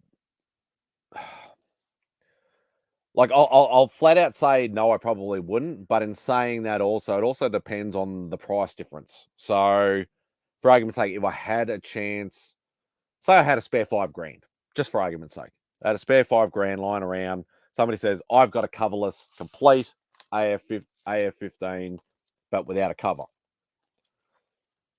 And then I'll be like, okay, so one with a cover is like 15 or 20 grand. Then I would seriously contemplate buying it. Like, I know you can do, you can Frankenstein it and shit like that. Put like a facsimile cover on it or reproduction or whichever. But if for argument's sake, if I had like a chance at a AF-15 and it was like, it was, say, yeah, as I said, like $5,000 for the coverless, but it was like maybe $6,000 or $7,000 for a complete, but maybe it was slightly rougher, I'd try and save up the extra money and go for the full complete one. How about a complete AF-15 with the whole back cover ripped off? Same scenario. I don't know. It's just the way I am. I'd prefer things like it can be, the whole book can be as rough as guts. Like the cover can even be detached. But as long as it's all there, then that's the way I prefer things to be. I know that's like, because obviously, if you've ever watched, did you see that a Tech 27 cover went for 226? Yeah, I did see that. Actually, I did see that. I'd spend $2,500 on a coverless Hulk 1, but for $3,000, I'd go for an X-Men 1 complete. Yeah, so it's always up to the individual, obviously. Like, to be perfectly honest, if I'm going to be spending that kind of big dollars, because I think the most I've ever spent on a book is about maybe $1,200, $1,300, something like that. I would rather. Gotta go, guys. Have a good one. All right, Davey H, thanks for jumping in, mate. Greatly appreciate it. Cover detach would be the way to go for me. Yeah. So if the cover's fully there, the book's still fully there, you can always put it in a bag and board, and it's still all there. So I'd be fine with that. Same with like spine splits and all that sort of stuff. Like, a lot of my really old ASMs are like really, really bad. Like, we're talking like 0.5 bad, but complete 0.5s. Like, I know my ASM number 2 is really, really like horrible. But it is complete. So, and I've always said I'm perfectly happy if the book is like literally look like a dog ate it. But it's still it's still complete, then I'm happy. Yeah, the price is the key, but if I could get a discount for cover detached, I'd go for it as long as the cover looked at least okay. Yeah. And that's the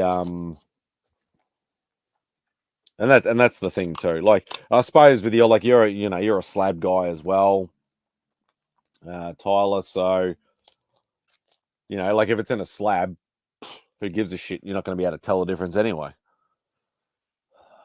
I got a FF12 back cover missing for $60. FF12. What's FF12? Is that First Impossible Man or something? I can't remember what FF12 is. Yeah, some of those AF-15s have such bad covers, I wouldn't want them regardless. That's a great deal, Biggie. Yeah, FF12. Is that First Impossible Man? I can't remember. Or is that First Silver Age Submariner? I know it's a Fantastic 412, Tyler. I'm just trying to think of the book. You always got to be the wise guy, eh? Wise guy. I don't know what my lowest FF book is. Hey, Aaron.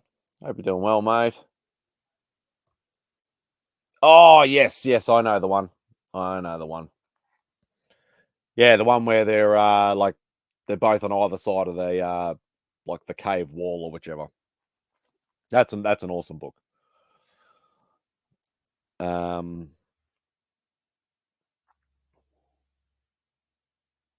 Yeah, I'm just particular. It's like with like facsimiles, for argument's sake. Like a lot of people are like, oh, just put a facsimile, just buy a facsimile, and you can put it there until you get the real thing. And I'm like, no.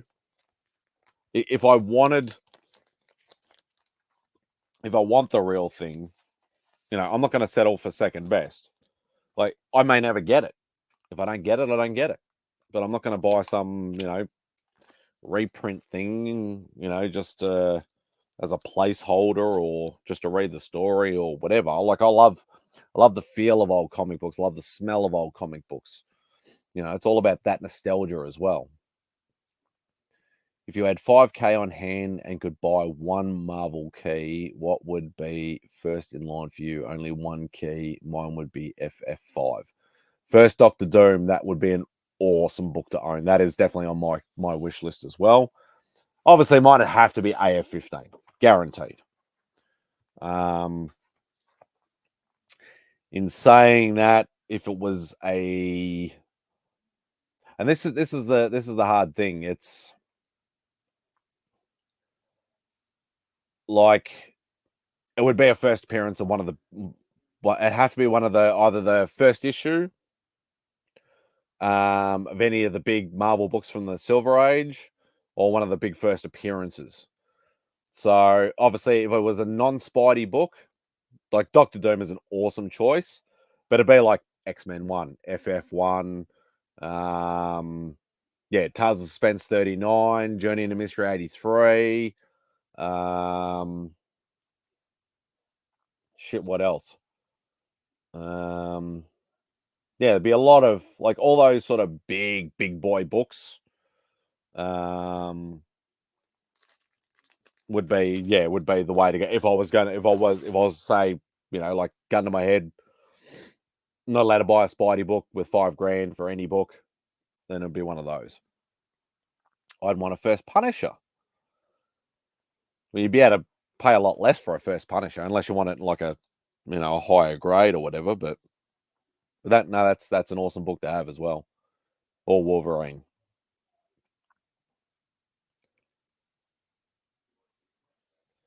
And that's the thing, like Hulk 181, such an expensive book. You get an FF1, I think. Yeah, so FF1 would be an awesome book to own.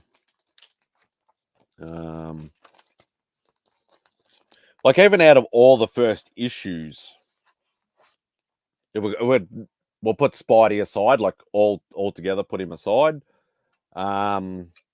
You've got FF1, X-Men 1, Hulk 1. Like FF1 and Hulk 1 are definitely the ones that have held their value the most. Obviously Daredevil 1, Avengers 1, stuff like that, sort of ebbs and flows.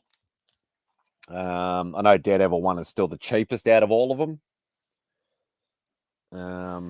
Avengers 1, I think you've got a Avengers 1, I think, don't you, Biggie? I don't know whether you bought that, got gifted that, I can't remember. But that's another awesome book, like I'd love to own.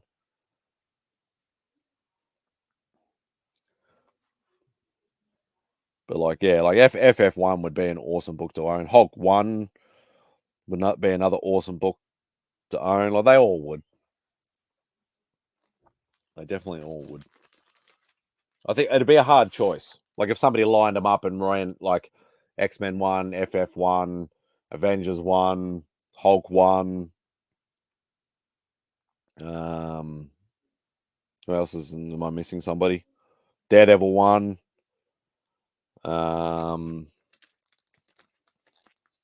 Like that sort of stuff. It'd be a very hard choice if somebody said, look, They're all $5,000. They're all the same grade. Which one will you pick? Better be hard. Hulk 1 is like $8K for a 1.0. Yeah, it's not a cheap book. I do spend $1,500 on it. Oh, and the Avengers one. Oh, okay, cool. Yes, I'd happily spend $1,500 on an Avengers one. Not that I'd be able to buy one over here for that. If anybody actually had an Avengers one, they'd probably want $10,000 for it in a 0.5. That's what I'm fucking dealing with over here. But sometimes you can get lucky too. Like, as I said, like I occasionally get good deals. But sometimes it's just a matter of fact of I have money burning a hole in my wallet because I've saved up to go to a convention. Somebody's got a certain book, that catches my eye. I look at it and go, I know it's expensive.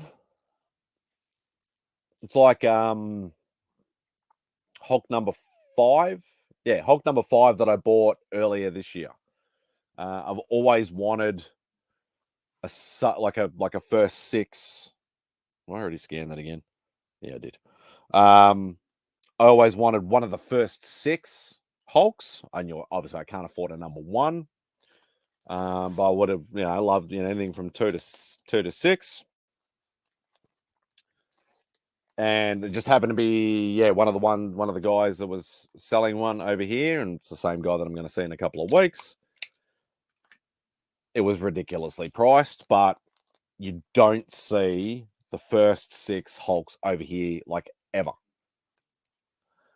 I don't know about the rarity over in the States, but over here you never ever see them. X-Men 4 is up there for me too. Yeah, that's an awesome book too. What was the first Spidey book you bought? I've been asked that question before. I don't actually remember. Hey, Mike. Hope you're doing well, mate.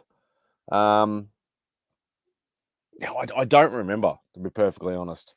I was buying books. I started buying books in my teens, early to mid-teens. So which would have been early 90s.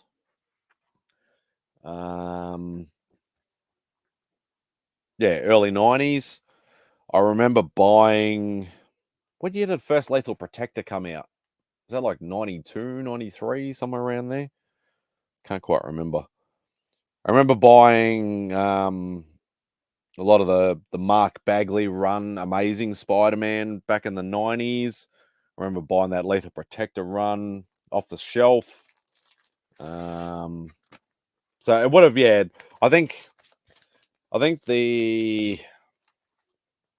Spidey book would have had to been in probably the mid to late 200s, like issue wise to 300s possibly. What are your top 5 Spidey books you own? Top 5 non-Spidey books. Wow. Trying to remember what I actually own is probably the hard part. Because obviously I only need 4 to complete the whole entire run.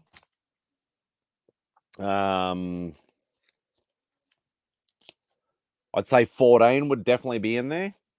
First Green Goblin. That's actually the first ever, and you know the story anyway, Tyler, I think. First ever slab I bought and the first ever slab I cracked. Number 2 would definitely be in there as well, because that was same deal. That was the second slab I ever bought, second slab I ever cracked. Probably 129, first Punisher, because I found that for $5 in an antique bookstore. Probably 15, first Craven, because I love Craven's one of my favorite villains. So what's that? 4 books, 1 more. And actually, probably more of a recent purchase, actually. would be Amazing Annual number 1. Thank you very much to Mr. Mike Beckerman himself, who graciously helped me acquire that book. So that was that'd probably be the top 5 Spidey books. Top 5 non-Spidey books is probably a little bit harder because there's a lot of big books I still want that I haven't got. I know Tomb of Dracula 10 definitely in that top 5 because that's probably the most I've ever spent on a book, and I'm not going to say what I spent on that because you'll all have a heart attack.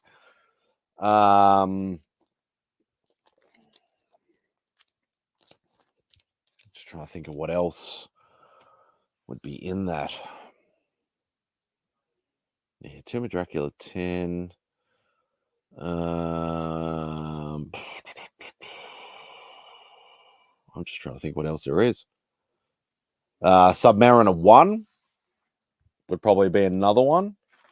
Not everybody's favorite character, but you know, like I like Subby, and I've always wanted that's that Submariner book. Like I've wanted that book for years, and I was finally able to actually acquire it.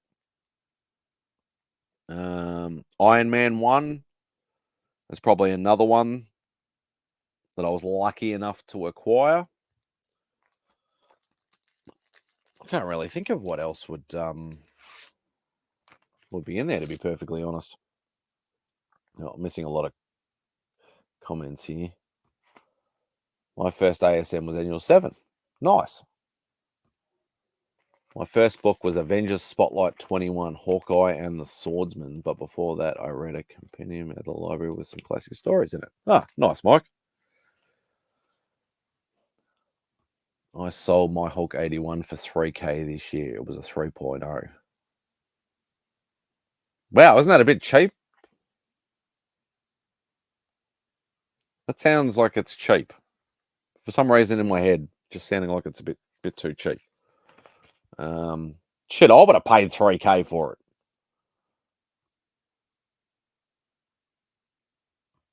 Annual 1 is one of my favorites. Yeah, I know you've got one too, Biggie. My first Grail. I expect Hulk 181 to start dropping in about 8 months or more. That'd be nice. That would be nice. I still probably couldn't afford one, but it would be nice. 181 is solid. Yeah, it is one of those books that's just annoyingly expensive all the time, especially over here. Especially when they cast a new Wolverine. Top 5 would be 50.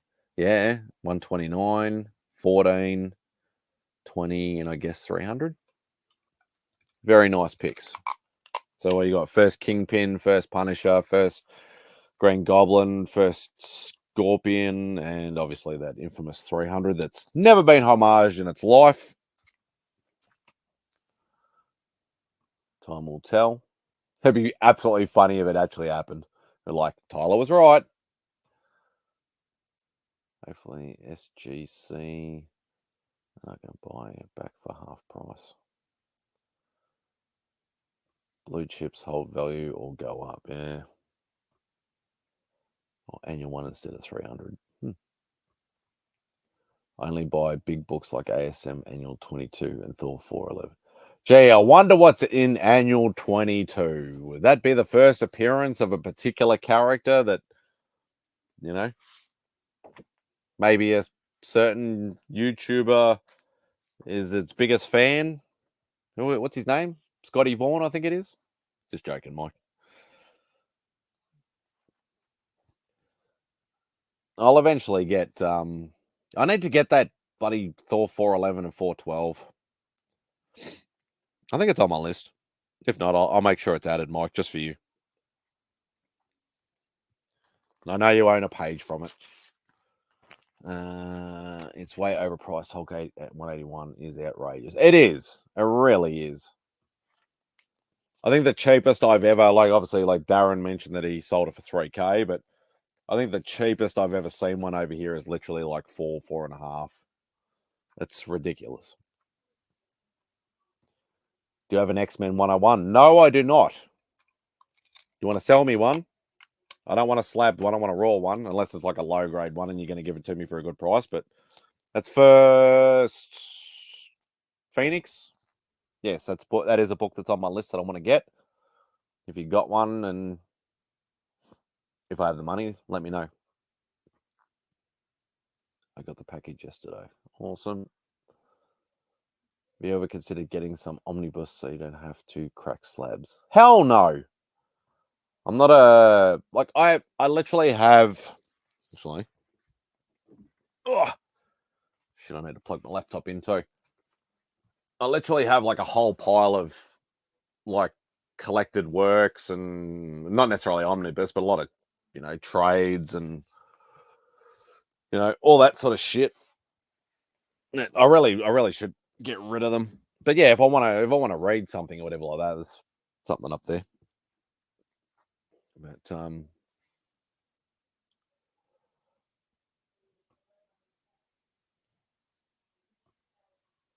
I have a raw Pence copy. Nah, I don't.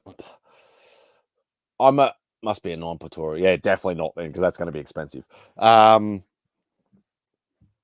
as I said, like I'll buy slabs. Not for content, but obviously I'll buy slabs to, if it's priced accordingly, regardless of whether it's slabbed or not. So, like, obviously, if a book is a 5.0 and it's say FMV is $100, just for argument's sake, you're going to sell it to me for $100 raw, or you're going to sell it to me for $100 in a slab? If it's the same price, regardless, then I'm fine with that. But if you say, okay, it's raw, I have a raw and I have a slab, they're both 5.0s, roughly. The raw is $100, but the slab is $150 because it's slabbed, but it's the same grade. No. That's the way I look at it. So if I feel the book is worth the value,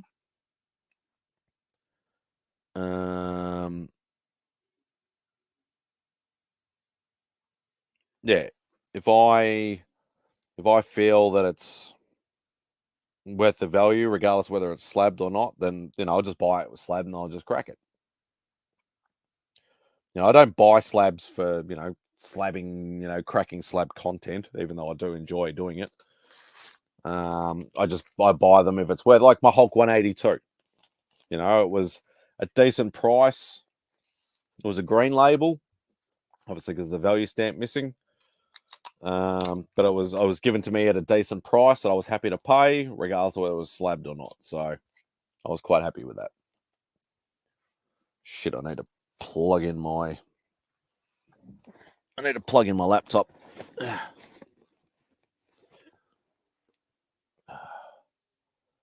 I collected omnis, I need some polys. I got one spawn and it's bagged up. I have a few omnis. I'm at the point in X-Men where I just want number 1 or Hulk 181.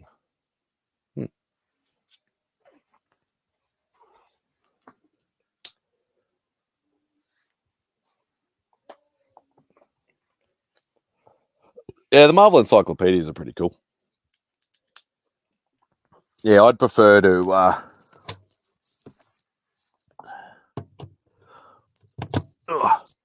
that charging? Yep, beautiful.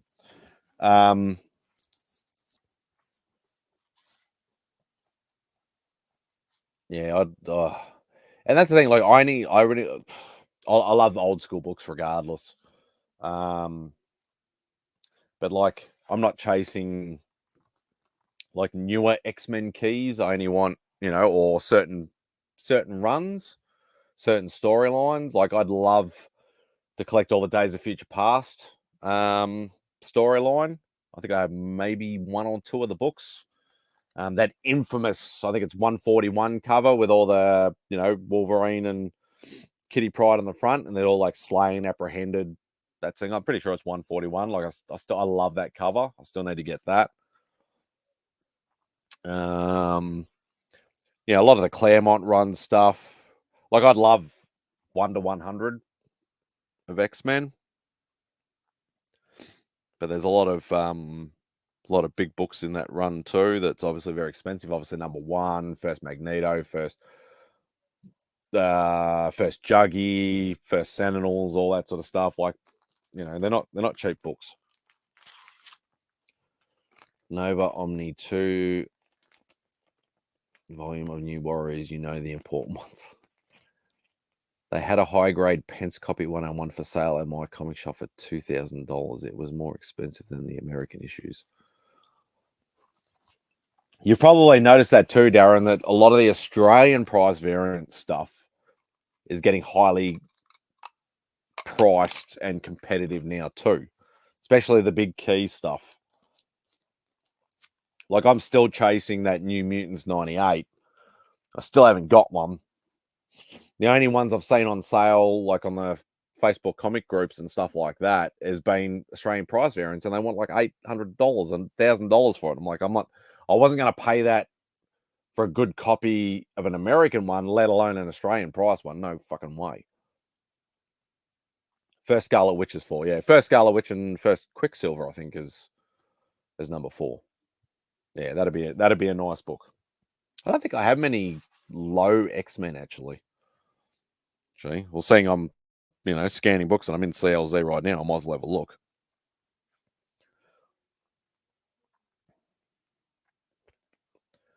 Let's have a look. All right, whoops. Trying to remember whether it's under X or under U in here. I think it's under U. Uncanny. I don't think I have any sub 10. I know that for sure. I might have number 10.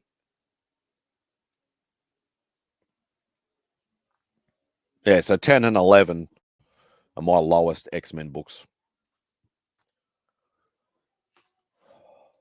Foreign copies are getting more expensive because no one can afford the original issues. Yeah, that's probably a very, very true statement indeed. But yeah, I just noticed like an influx lately of people wanting Australian prize variants, or like the old school like Australian made, like, sort of our variant of it. And they're starting to become really, really high priced. Do you go to a con looking for a specific book or just any off your list?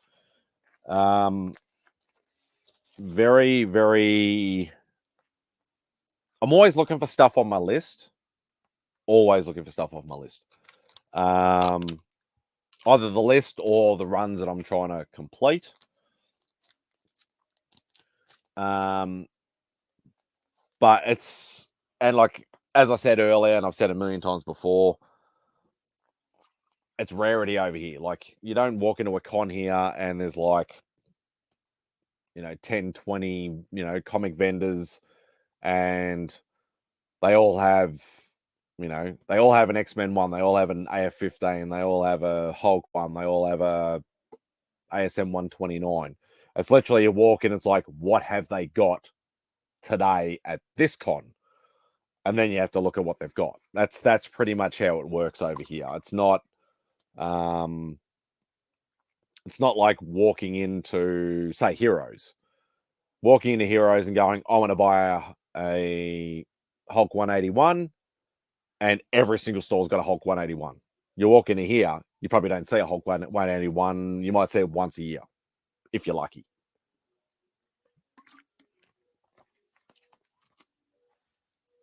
So I got the one X-Men foil. I have the entire X-Men versus Avengers with all tie-ins. Well, I have the A versus X series. Yeah, well, that's the newest stuff. Missing maybe a few ratios. Cool. Yeah, Tyler. So it's literally, it's luck of the draw. That's all it is when it comes. And as I was mentioning, like the con that I'm going to go to just for a brief time. The next weekend or the weekend after. I still can't remember when it is. I think it might be next weekend. from what I can see, the exhibitors, there's only going to be one guy there, like that's dedicated comic book seller. I don't know anybody else that's on the list. That's all the usual suspects are not there except for one guy, and he's a guy that comes down from interstate, does a lot of the shows now. But he is like one of my favorites to buy from. I've bought so many books from him, and he always looks after me. I upgraded my FF48 at Heroes and bought a bunch of art. Have you still got the old FF48, Mike?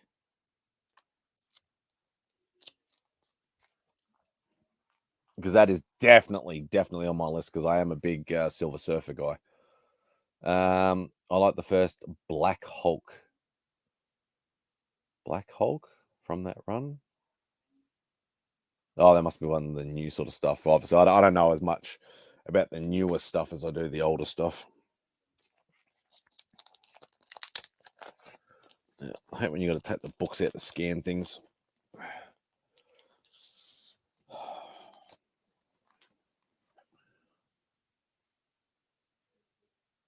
I'm assuming you probably sold it, Mike. Or you just kept it because I know you like multiples of certain things.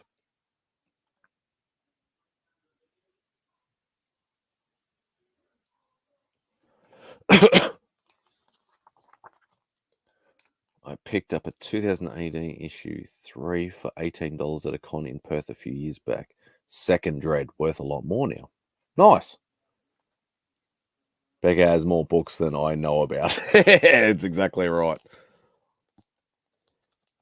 Well, that's the difference too, Biggie, is that he's been collecting non-stop since he started, whereas pretty much nearly every collector I know has at least jumped in and out multiple times. And that's probably the hard thing. And that's the thing, like I've been through so many different phases of my life of different collecting habits.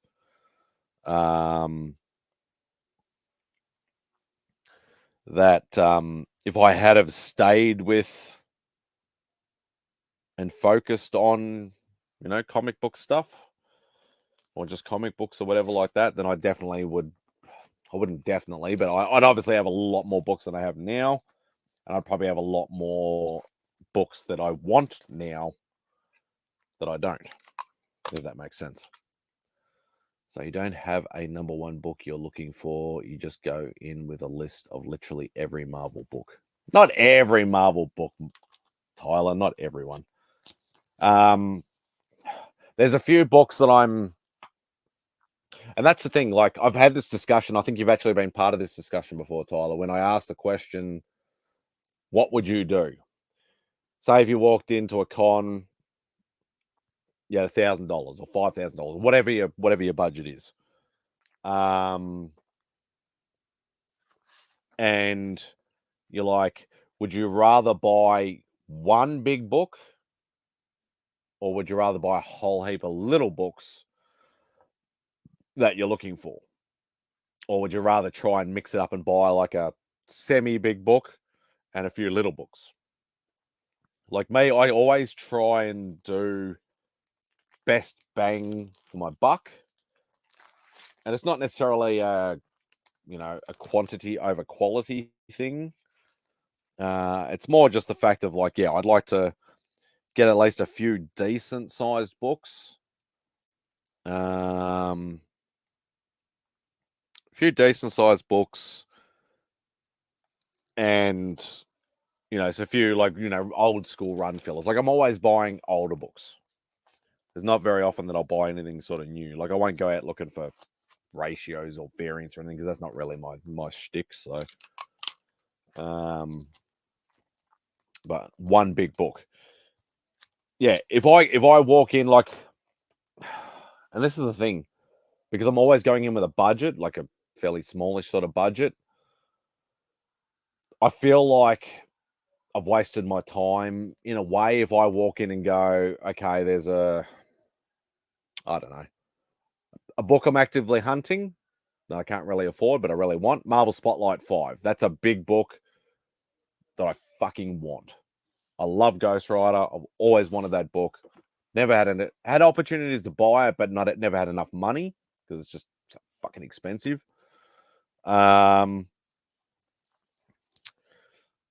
But yeah, if I walked in, we'll say $1,000, somebody had one for $1,000, or I got them down to $1,000, whatever.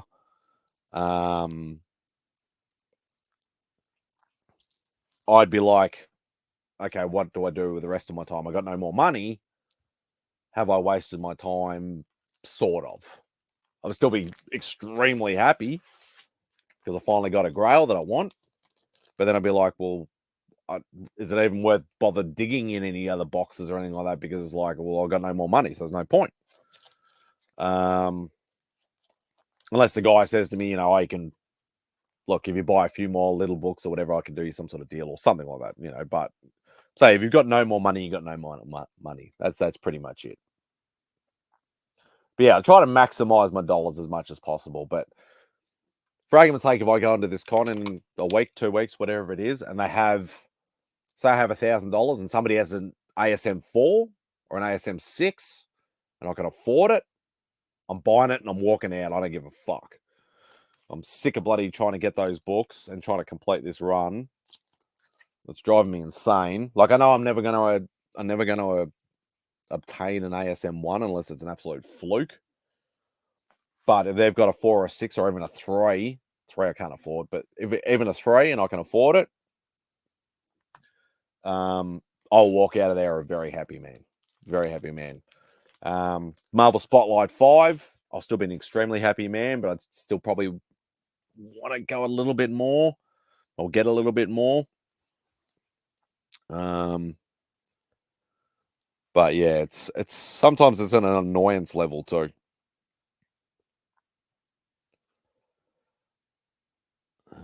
So let me sync that. My phone is getting really hot. Don't know because I'm hot spotting.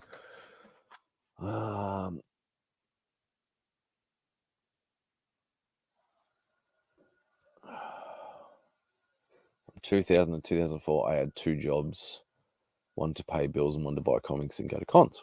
That's cool. If you can do it, you can do it. One big book for $25K would be a Batman 1 restored. Wow. That's aiming high. That's really aiming high.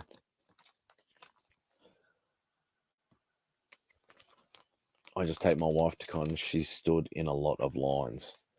Yeah, Beck's done the same thing for me too, Mike. I remember when I can't remember the full details, but I remember the con in 2016. I was up in Sydney. Frank Cho, Arthur and Joyce were there. Cully Hamner was there. Dave Yarden was there, and a few of the other local guys. For some reason, she had early access, but I didn't. I can't remember the full story behind that. But she's like, "Oh, you're going to go for an Arthur Adams?" And I'm like, "I'd love to, but I'm going to be too far in the queue. It's not going to happen. I'm probably going to miss out." I got in there, and she was 5th in line. She'd actually run to the Arthur Adams line for me to try and get an original for, and that's part of the reason why I have one now today. I want a Marvel Comics. Oh, that's a big boy book. That's like Action 1 freaking Tech 27 size book. That's a big boy book. It's probably not as pricey as those, but it's probably not far off it.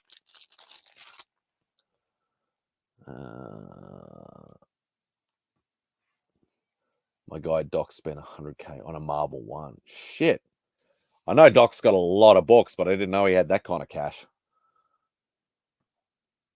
I'd like an FF1. I think that's about the only. Isn't that about the only FF book you haven't got for your entire run, Mike? I know you've got a 5 and most of the other ones, I'm pretty sure. I think it last sold 1.3 mil. There you go. First Torch, first Subby, and first Kazar. Yeah, I want a Spotlight 5. A beautiful copy of 6. I prefer the cover to 6. I still love the cover.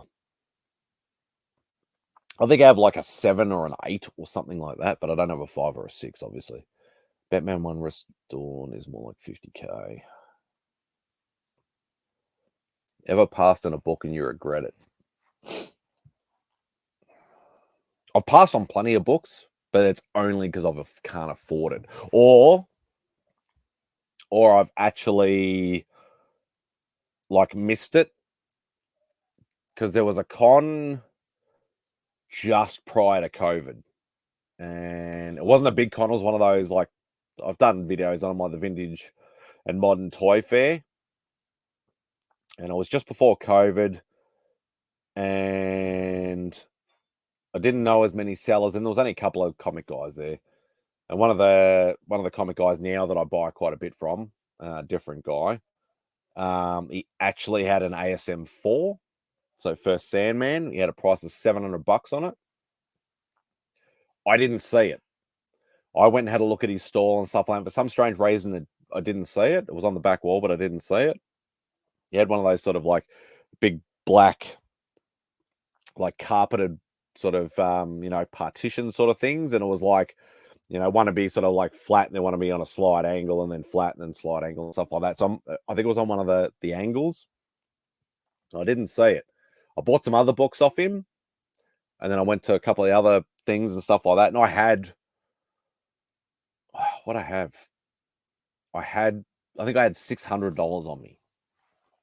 So I bought some other books. I bought about $100 worth or $200 worth or something like that, I think it was. And I'll rephrase that. I had, I think, about $800 with me. I'd already spent $200 of it. And I'd bought some other books and things like that. And then when I went back to him, because I was like, I've still got money to burn, there's no other bits and pieces I wanted to buy, I walked back to him to have another look, see if there's any other books. And that's when I saw it. And I'm like, fuck. I'm like, $700. I'm like, I had 600 on me, and I'm like, could you do 600 for it? And he's like, no, I can't do it. He goes, I paid just over 600 for it. And I'm like, what can you do? And he's like he goes, best I can do is 650. I'm like, fuck. So I tried ringing Beck to see if she could just transfer me some money, because the guy was happy. He had one of those little square reader things or whatever like that. I'm just like, I'll give him 600 in cash and just pay the $50 difference or whatever like that. I couldn't get a hold of her. And obviously it was right at the end of the day. Con had to close. She rang me about an hour later, and I'm like, I literally needed $50 to get it. Missed out on it. And then the next con I saw, because I didn't know how to get in contact with him, because I didn't know him as well now, as I do now. Next con I think, and he goes, the next con I went to was some con I'd never heard of, like a little hall type place. He goes, somebody walked in the first 10 minutes and bought it. I'm like, and never seen it again. So yeah, plenty of books I've passed on, only more because I couldn't afford it. That one is more just, yeah. It always happens. I have very few Golden Age. I have a couple of Golden Age Greenlands, because when I started going to cons, Matt Nardell was there, and I bought a few for him to sign. Oh, okay, cool. Not a rule or nothing. I'm sure I'll spend over $100 soon. I had a coverless Action 252 in hand. I could have got for $5 first Supergirl. I regret not buying it. My dumbass said in Supergirl first adventure, I was wrong. I passed on an X-Men #2 no cover, $200. I can't do coverless. Cover detached, yes. Coverless, no. Yeah, I'm the same, Mike. Definitely the same. Yeah, I've been asked this question quite a lot. Would you ever sell any piece of your collection, a run, a single book, etc., to get another piece you're missing? I can't do it. I know people think I'm stupid, and it's always use the hobby to fund the hobby and stuff like that. I just can't do it. I've never been able to do it. Like, if there's something I literally, like, obviously when I culled all my collection down to purely just Marvel, I just gave the stuff away. You know, I gave all my DC books to Simon, all my Spawn books to Simon. I've given some, you know, older DC books that I had to, like, that I got out of mystery box and stuff. I just gave them to Sean. Like, I've sent some to people, stuff like that. Yeah, I just can't do it. I can't do it. I've struggled to get what I have.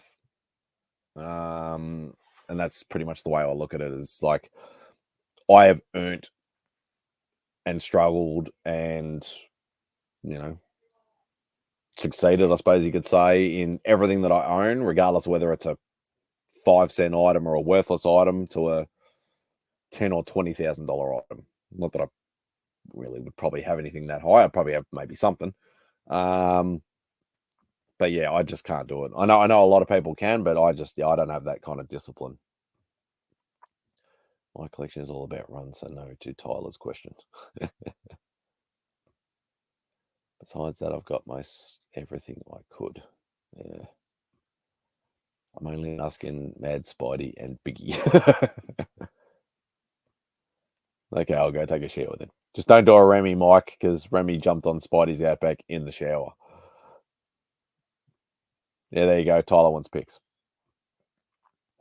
Can you take hand jobs and 600? Get your tramp stamp scammer.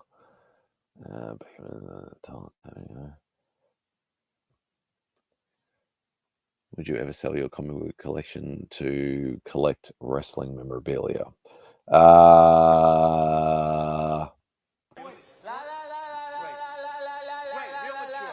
am not listening to Jeffrey, but he's still talking. I am not listening to you. There's your answer to that, Tyler.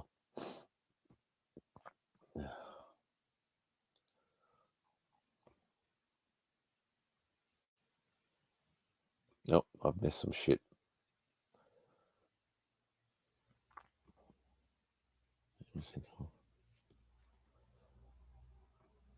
I just hate community scammers. Biggie Tyler defrauded everyone who donated money to see him get a tattoo.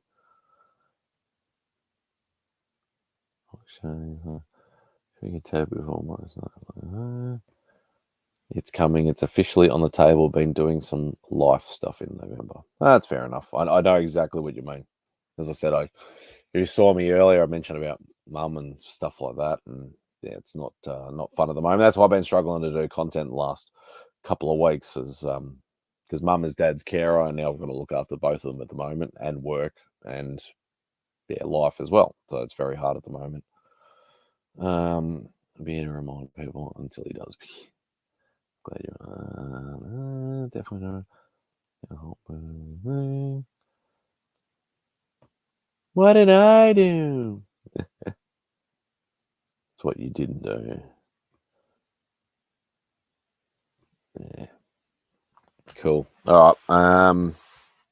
Yeah, I might. I've finished all my bagging and boarding, which is awesome. I need another comic box because all my new books are not even in the box, which is good. But yeah, I'll just buy one on the weekend or whatever.